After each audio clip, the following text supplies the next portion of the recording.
उद्धव लवकरच दिल्ली दरबारी 7 ऑगस्टला एका दिवसासाठी उद्धव यांची दिल्ली वारी। पुणे जिल्ह्यातील दौंडमधील यवत इथं तणावपूर्ण शांतता, यवत इथं जमावबंदी लागू। यवत कुणी पेटवलं, यवतच्या दंगलीची चौकशी करणार मुख्यमंत्री देवेंद्र फडणवीसांचं वक्तव्य।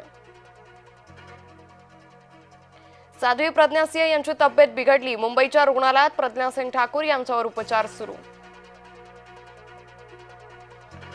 तोंड सांभाळून बोला, अजित पवारांचा कार्यकर्त्यांना सज्जड दम, बारामतीतील कार्यक्रमात बोलले पवार। ज्ञानेश्वरी मुंडेंच्या पाठीशी मनोज जरांगे, महादेव मुंडे हत्या प्रकरणात न्यायासाठी जरांगे मैदानात। अनिल परबांचा योगेश कदमांना टोला, माल परत केला म्हणजे सुटका होत नाही। महादेवी हत्तीणीला परत आणण्याचे प्रयत्न सुरू, आरोग्यमंत्री प्रकाश आंबेडकर यांचं वक्तव्य। राष्ट्रीय पुरस्कारांची घोषणा, नाळ 2 ठरला सर्वोत्कृष्ट बालचित्रपट, तर सर्वोत्कृष्ट चित्रपटाचा सन्मान श्यामची आई या चित्रपटाला। जवान चित्रपटासाठी शाहरुख खानला राष्ट्रीय पुरस्कार, 12th फेल साठी विक्रांत मेसी ठरला सर्वोत्कृष्ट अभिनेता।